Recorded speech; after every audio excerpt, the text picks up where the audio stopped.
people matter more than profits at the end of the day. You'll hear people say that like time is your most valuable asset. I'm not so sure that that's the case. I think people are the most valuable asset. Your community, your relationships, your friends. Because when you're on your deathbed, you never say, I wish I had another 15 minutes to live. You say, I wish I had more time with somebody, right? I wish I could have spent more time with my wife, or I wish I could have spent more time with my children, or whatever. Because this is what matters. People matter.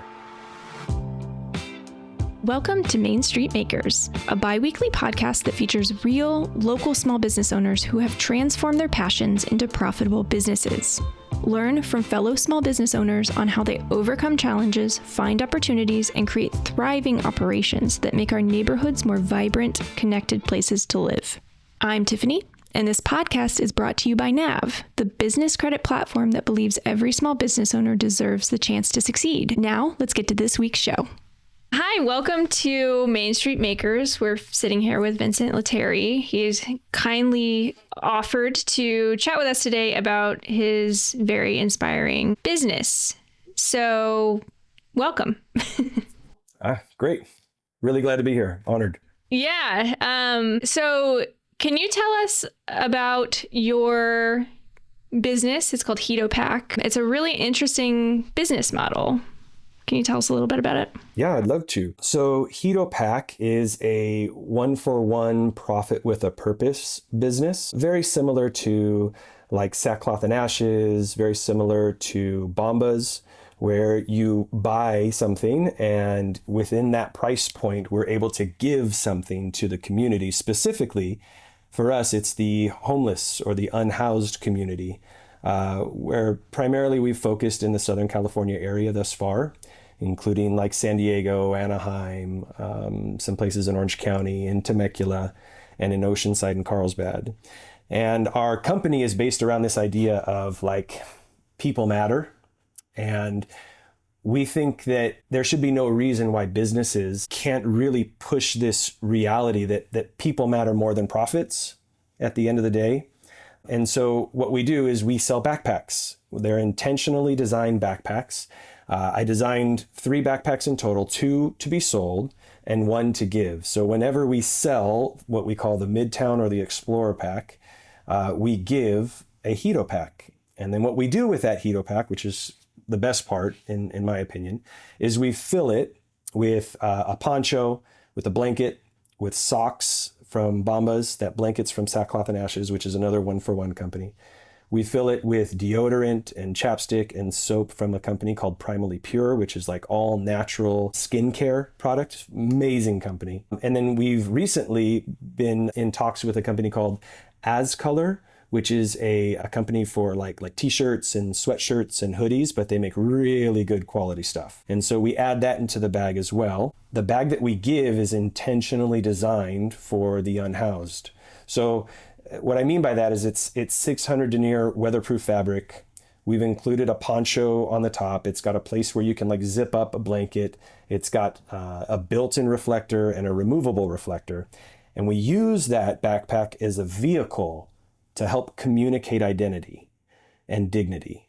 Like that's the goal for us. I think practical items are really helpful. However, if we can help them realize that their identity is not wrapped up in their living circumstances, but that they're human beings and they matter because they're people, there's a sort of a switch that gets flicked and turned on, and they can start to realize that, oh yeah, I am a human being and it's okay. Like I'm down and out right now, but maybe I can see a path to get out.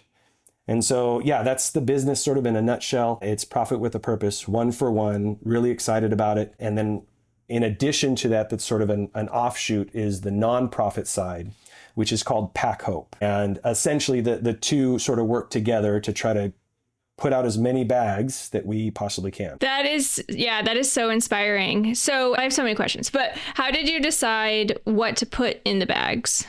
Great. So we did some research. I know some other nonprofits that have some pretty large inroads into the homeless community. And so a lot of what influenced us to put the specific items that we currently have in the bags were from questions to those groups. Hey, what do they need? Where are we at? And there's some things that we would love to add in addition to that, just not there yet, like including like phone chargers or batteries, solar powered, like portable solar phone chargers, kind of this kind of thing. But essentially, we talked to a bunch of people and said, what do you see?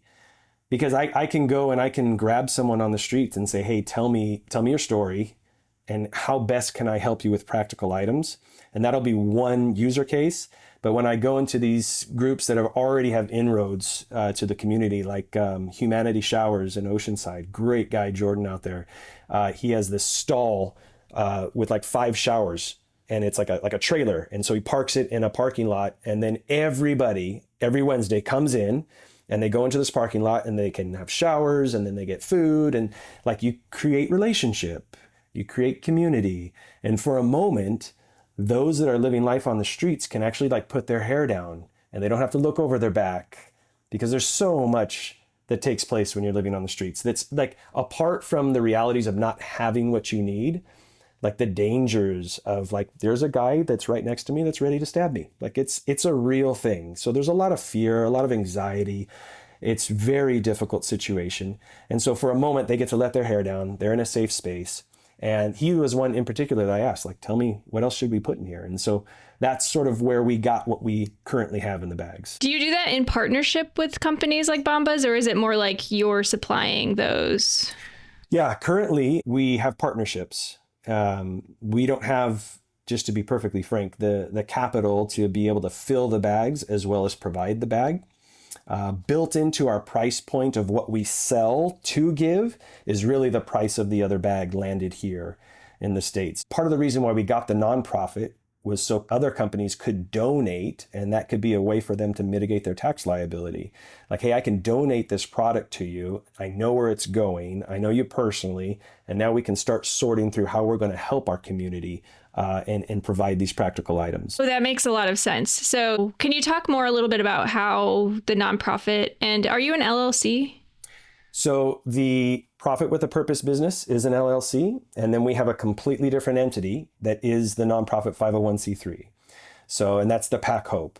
And essentially, the way that they work together is Hito Pack, the Profit with a Purpose business, donates the backpack to Pack Hope, which then goes and actually performs what we do, which is really the whole point. The goal for me is, for instance, in a perfect world, if I could get a donor, a benevolent giver, someone who's like, look, I'm really into what you guys are doing. I want to give X amount of dollars. I will put all of my focus on just that portion, because that's going to mean I can put all my effort, my time, my energy into actually bringing those bags to the unhoused and helping them see that their identity, again, is not wrapped up in their living circumstances, to help bring dignity. And that's where like real change can start. Here's the truth of the matter, you guys. A backpack is not going to solve the homeless crisis. It's not. Government is not going to solve the homeless crisis. It's communities in cities that care enough about people to go and make a difference.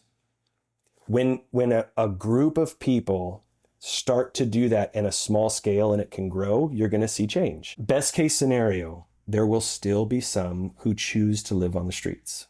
I have found that like I'll be giving a bag to someone and listening to their story, and truth is they don't want to get off the streets. That's now their home. That's the only thing they can see. Now, does that mean we should try to like grab them and try to retrain them and teach them, no, you need to be a productive member of society? I don't know that that's the case, but I do think, at least that I've seen in my experience, a huge percentage doesn't know how to get off the streets, and everything's going against them. You know, like for instance, when you're young and you're trying to get a credit card and you can't get a credit card because you don't have any credit. And so you're like, well, what do I do? It's like a catch-22. Like, I don't understand. It's very similar. I can't get the help I need to get off the streets, and I can't get off the streets because I can't get the help I need. So it's little things, little kindnesses. I'm a huge proponent of providing things that are practical, meals, toothbrushes, these kinds of things. I don't know that you ever have to hand out cash if you see someone on the side of the road. I'm not a huge fan of that. I'm a huge fan of saying, tell me your story and are you hungry? They just need someone to be able to look at them in the eyes, because you got to understand they're at a societal level where it's like, you may or may not have experienced this. When you see someone living on the streets, it's I don't know where to look. Where do I don't want to meet eyes with them, but I'm like looking at their sign, but then I don't want them to think that I'm like looking down on them. It's this very strange dynamic. Like, you don't know what to do, but they're human beings, and it's okay to say hi, and it's okay to say, I'm really sorry that this is what's currently going on in your life. My name is Vincent. Tell me your story. They just need someone to talk to. I think the statistic is we are one tragedy or two really bad decisions away from being in the same exact position. Like, it doesn't take much for us to be there, if that makes sense. Yeah, it definitely makes sense. I've heard the same thing before. So that is so insightful. So was there something that sparked you to start this, or what is the origin story? Yeah, great question. So this goes back actually like 20 something years ago. I took a trip with my now wife to South Africa. And when we were in South Africa, there's a lot of poverty in South Africa. They have townships, which are like basically like homeless cities, encampments, but think like more than tents, but not a home. Okay. Trash everywhere, in the dirt, difficult to see, right? You immediately get this sense of like gratefulness for how you grew up, like in a suburb with like clothes on your back, if that was your story, right? Food in your mouth, if that was your story. And you realize the struggle for survival is real, man. It's real. And we were in a place called Bloemfontein in South Africa. Like their grocery stores aren't the same as our grocery stores. Like, if a South African came to California and walked into a Vons or whatever, they'd be like, oh my gosh, their grocery stores are much smaller, less to choose from. Think of like a convenience store, sort of. That's more like what it is. And so we went to this convenience store. We were getting drinks or something. But there was, when we walked out, there was a gentleman who was completely blind, white eyes blind. And he was on this sort of like curb kind of situation. And he had one of those Casio keyboards, the little ones that when you were small, you like really wanted a keyboard for Christmas and you'd press the demo button and pretend that you were playing the song, right? Really small little battery operated Casio keyboard. And this dude's playing this thing, man. He's going for it, right? And he's got a cup there. And this is the only way that he can try to make enough money to fill his stomach. He's blind. He cannot see. He plays this Casio keyboard. And there was something about that moment that broke me, you guys. In the moment, it was embarrassing because I cried like a baby on the shoulder of my now wife. But it just broke me, man. In the States, there's a lot that's terrible. But there's also a lot of really good things by comparison. Like, if you had food in your stomach and you have clothes on your back and a roof over your head, you are richer than most of the world. There was a reality that like, man, this dude matters. He didn't have a choice whether he was blind or not. And this is all he can do. This is his life. Something just sort of broke in me. And I've always liked backpacks. Like some people are like really into shoes. They have to have the next Jordans or whatever. Shoes are cool too, but I've always liked backpacks. And so I wanted to make a company, something that I really like, that would matter in someone's life. And so that's where Hito Pack came from. Hito in Japanese means people. So it's a pack for people because people matter. At the end of the day, man, when you're on your deathbed, oftentimes you'll hear people say that like time is your most valuable asset. I used to think that. I'm not so sure that that's the case. I think people are the most valuable asset. Your community, your relationships, your friends. Because when you're on your deathbed, you never say, I wish I had another 15 minutes to live. You say, I wish I had more time with somebody, right? I wish I could have spent more time with my wife, or I wish I could have spent more time with my children, or whatever. It's always time with somebody. Because this is what matters. People matter. So that's sort of the origin story of Hito Pack. That's amazing. Yeah, we're over here like tearing up. How long did it take from, you said that was 20 years ago. So how long did it take for it to actually become a thing? Yeah. So I got married when I was 21, and I was in the corporate world for about 7-ish years, making great money, really cool kind of situation what I was doing, but always had this, most entrepreneurs have this like need and desire to create. Not all entrepreneurs are good businessmen, and not all businessmen are entrepreneurs, right? So there is a gap that you have to sort of cross. And if you're really good at both, man, you're doing great. But it's a hard sort of gap that you have to cross over to figure out, like, if I bring a product to market, how is this actually going to work and sustain itself? And so I had made a clothing company that didn't work called Clever Clothes. Terrible thing. I didn't have enough capital to do anything. It was like, you're super young. Then I went to the corporate world, did that for a while. And then I sort of helped my dad's business. I moved from where I was in Orange County to the Temecula Valley and was trying to grow my dad's business that was established in the community for some time. And we did a whole bunch of different things, but it gave me some freedom while doing that to sort of explore other options. And I finally had enough capital and enough time to try to give this a go. So I actually started this whole process during COVID, which made it, I don't know, infinitely more difficult, because I had to get product as prototypes, but all of the warehouses, all of the manufacturing facilities are closed down. So it was quite a process. Took maybe 18 months longer than it had to. But from design to actual production, and then the bags actually landing here, probably was like 3.5 years. And that was started right in like 2019, maybe late 18, something like that, when I started like designing the bag. Part of that story that I was alluding to was, while I was sort of helping my dad's business, I developed an app that we thought was really going to take off, and we were going to have this great exit and this whole thing, and great idea, but didn't come to fruition with regards to the exit. Just spent a lot of money on an app, and then you just have, a loss. Oh well. And then we bought this retail wholesale space, which still have here, and now I do some real estate on the side as well. But that whole process was allowing me to get to a point where I could be creative, where I could sort of stretch that entrepreneurial muscle and really like dive into like, what do I want to do here? What does it look like? And so Hito Pack was born from that. Roughly like, 5-6-ish years ago, give or take. Okay, that's great. You said that your first clothing company was, you kind of acted like it was a mistake, but I'm assuming you learned a lot just from doing that. Totally. I think one of the biggest learning lessons is the capital lesson, right? Most businesses have capital issues, acquiring capital, acquiring credit, so that you can utilize those funds to do whatever you're going to do. And with regards to, like, if you're bringing a product to market, you're not making in your house as a small business. There's a minimum order quantity. So you have to order X amount to get this specific price point, right? And the minimum order, the barrier of entry for that clothing company was way too large for a very young entrepreneur who had no idea what he was doing, trying to get his feet wet and figure out things. But it was a fun adventure for a very short time. And I sort of jumped out and I was like, I can't do that. That's not for me.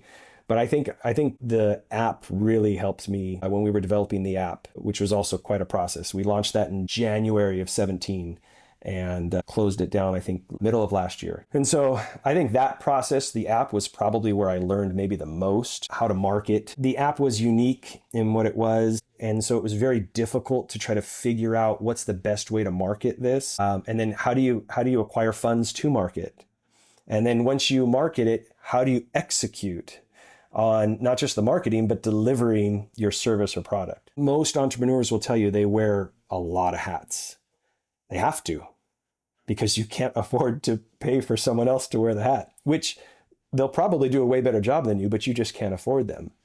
I read a great book a while ago called Who, Not How. I don't know if you've ever read that. Fantastic book. I don't remember the author, but if you get a chance, it's Who, Not How. We're in such a how society. Everything's YouTube. How do I do this? How do I do that? But I think it's less about how and more about who. You can do something. For sure, you can do it yourself, but sometimes you shouldn't do it yourself.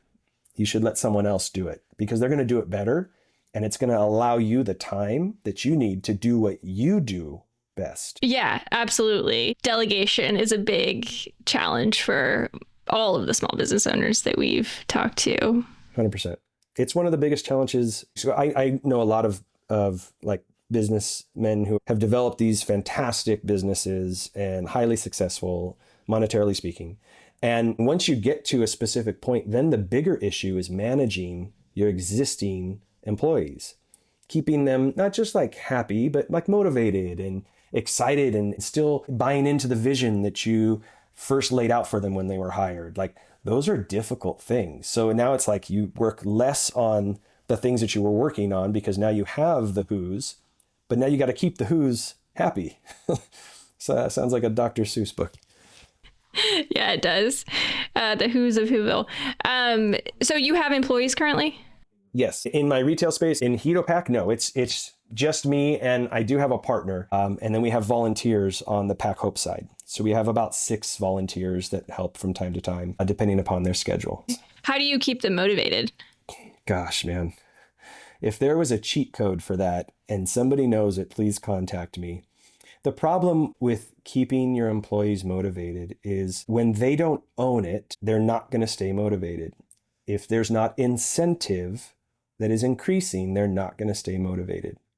So them just getting the benefit of doing a job well done and taking care of a customer, that feeling dissipates pretty quickly over time.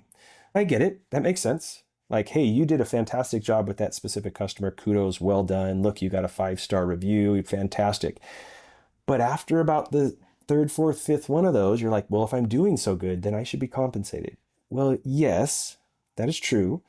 However, I don't have the funds to compensate you more than I do right now until we can continue to grow. And so unless they're from the mindset of partnering, then it's going to be very hard to keep them motivated. But on the flip side of that, as an employee, what's the guarantee that I am going to be able to partner with you and be compensated? Like, because I mean, oftentimes we hear more of the stories of employees getting burned than the reverse. And that's unfortunate because the dollar, it's such a stranglehold. The dollar, it's important. I get it. We need it in order to function as a community. But again, people matter more, don't they? On your deathbed, you're not saying, I wish I had another $1 million. You're saying, I wish I could spend more time with my mom. So I think if there was a shift in, and this is like maybe pie in the sky stuff, man, but I think culturally, we've probably always been at a point like this, maybe for the last 50 plus years, where that dollar's so important that we've sacrificed people for it. And I think if we could get to a place culturally where like people matter more than the bottom dollar, like you'd see some communities thrive with local businesses. Like local businesses would bring life because now they're partnering together and we're making inroads and differences. That's why I think like, man, maybe this is naive. There's no reason in my mind why many businesses couldn't have some part of their business that would help the community. And that doesn't mean like just constant handouts. It means like, let's do real change. Let's focus on what matters. Yeah, I love that. I would say most small business owners that we've talked to at least go into it with the hope of helping people. That's at least small business owners' goals for the most part. But yeah, I see what you're saying. So switching gears a little bit, do you have any advice on keeping inventory? Sure. If you don't have some type of system, you're hosed, man. You have to have some type of digital system. I use software. I use my point of sale system has built-in inventory software. And so that's what I use. And then typically twice a year, I'll do an inventory count and see where we're at. Typically has been pretty helpful, pretty spot on with regards to our numbers. So yeah, I think you have to have some type of software to help you. Otherwise, you're spending way too much time counting. Right? Yeah, definitely. And then as far as manufacturing goes, was it a challenge to find the right manufacturer? Yeah, it really was. So this was years ago when this all started, but it's interesting to see our current like global state with regards to tariffs and China and all the stuff, right? Because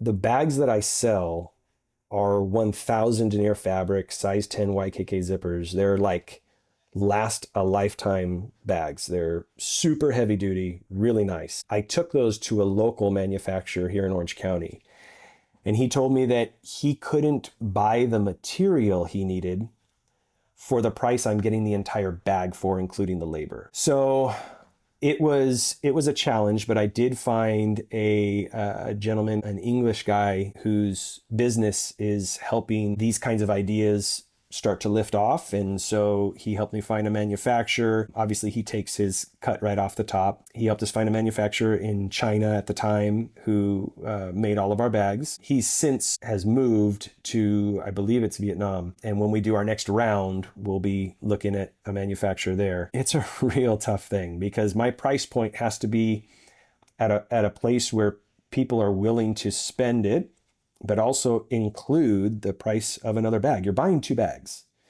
So it's like skin and bones on our side. The profit margins are very small, which from an entrepreneurial standpoint is not like the smartest thing. So you typically want a decent margin spread. Otherwise, you're not going to grow as a business, right? My goal is to give out as many bags as possible. So I'm trying to toe the line between having a decent margin, but not a big enough margin that it's going to cause people to not buy our bags. I would much rather they buy the bag so I can give a bag. I'm not going to be super rich from doing Hito Pack. It's just not going to happen. But if I can give out a ton of bags, then it's worth it to me. So I had to count that cost. And for me, that makes more sense. And that's what I want to do. And so that's what we did. But manufacturing was very difficult, but we did finally get things sorted with some help. Again, who, not how. Yeah, definitely. So how did you come up with the original price? Because I think a lot of business owners struggle with pricing. Yeah, so I mean, whatever my goods were landed, including shipping and tariffs and whatnot, and existing market space, a bag that was basically similar to my bag, what were their price points at? And what I tried to do is I tried to get it just slightly under them from a competition standpoint, but still be able to obviously encompass what I want to do, which is the buy one, give one. And I found that price point for me is right around between like $90 and $110 for the bag, but some of the similar bags sell for $160. There may be some listening and be like, dude, you need to sell that thing for $160, get more margin so that you can have more capital so that you can go get more bags. And I think there's an argument to be said for that. However, in the stage that we're at, the goal right now is to try to move as many bags. We have been moving them, which is great. But the more awareness that we get, once people find out what we do, they're pretty excited about it, which excites me, right? It's really exciting to see one of my backpacks like in the wild. Super fun. Like you walk into a store and you're like, hey, it's one of my bags. Oh my gosh. Which, I mean, it's silly, but it's fun. So the more awareness we can bring to what we're doing, I think that we can get people to buy into this reality that, hey, the price point, it's not too far out there. It's just enough. Let's get these guys going. So I don't know. I think typically 30 to 33% margin would be a great space to be in. Some are much higher. A lot of that has to do with what you're bringing to market. Like if it's a commodity and there's high competition, then you might have lower margins, but you're going to sell more because it's a commodity.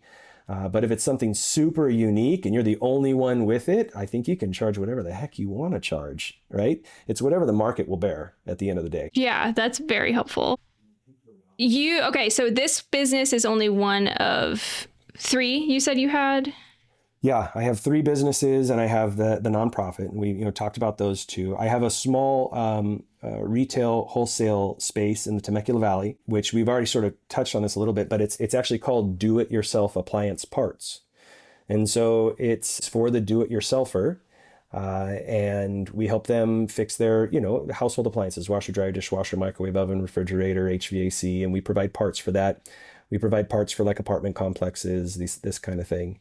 And then I have a partner with a couple of other folks for a small real estate investment company where we do fix and flips, primarily in Arizona. California market's really unique right now. All of the real estate market's very unique. You have all sorts of thoughts on that. Nobody knows what's going to happen, but it seems like something needs to happen. It doesn't matter. Fix and flips, acquire and holds, wholesale, novations, those types of things. How do you manage all of those? Oh gosh. So it's early morning and late nights, right? This is something I've been on about a little bit. When you're always backpedaling, you can sometimes make poor decisions. So if you're always playing defense, right, you're just sort of like putting out the fires, putting out the fires. I found that like, man, I'm trying to solve this problem quickly so that the pain goes away. But if I can put myself on an offensive mindset and start pushing forward, I found that the fires aren't as hot. And it seems like it's easier not just to put them out quickly, but to put them out the right way. So I think that being more proactive as opposed to reactive, anticipating as much as you can. The reality is that every day is a new day and you don't know what's going to happen. So there is a sense that you still have to be reactive to a degree. However, if you can get ahead of things, it's super helpful. So my bandwidth, it's split and I don't have a lot of extra. For sure. So what I've done personally is I've put the days up and sort of I work on one business for X amount of hours on this specific day, and then that's done. And then I'll work on the next one this specific day, and then that's done. That's my current routine. That makes a lot of sense. Can you give us an example of a way that you're being proactive? Yeah. So for instance, I really want to bring this new Hito pack to market. The bag that we give, you cannot buy right now. You can only give it. But the new one I want to bring is I want it to be one that you can buy because everyone wants to buy the one you can't buy for some reason. It's really weird. But I want to bring this new one where you can buy it and we'll also give it. And so getting ahead of some of the fires in from a design standpoint, the prototype I currently have, I took to our last give event about 3 weeks ago in Oceanside.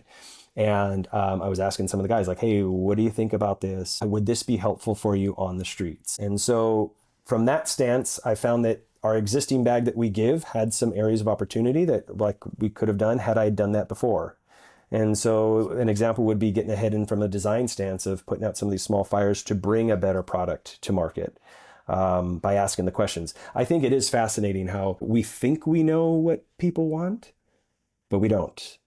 We really don't. That was a lesson I had to learn the hard way. And I think a lot of entrepreneurs do. But go and ask the questions. A/B test. Take the time to A/B test. That's really important because you'll end up bringing a better product to market for sure. Yeah, that is so valuable. So do you have any final advice? I mean, that felt like a very poignant ending, but do you have any final advice that you would give other small business owners? Sure. I would tell small business owners, it's really hard to own a small business. It's difficult. Don't give up. Keep giving it a go. Pivot as you need to. Don't be afraid to take chances. And if it works, great, it works. If it doesn't work, that's okay too, because there's going to be something else right around the bend. There's going to be another idea that you're going to have. There's going to be another opportunity, another door that opens up. I would encourage you, like in those moments where you're really feeling down, you're really feeling like there's zero money in the bank account, like how are we going to do any of this? Don't give up. Be patient and see what you can do to get things sorted, because every day comes with new opportunities, new difficulties too, but new opportunities, and stay the course. You're made for this, man. You're made for it. You want to create. That's part of who you are. So go out there and create. That's beautiful. Thank you so much. Great. This has been such a pleasure to talk with likewise. you. Really appreciate the time with you. Thank you to our guest for sharing their story, and thank you for listening today. Keep in mind that every small business is unique, and there's no such thing as one-size-fits-all advice. So take only what you find helpful. We look forward to next time.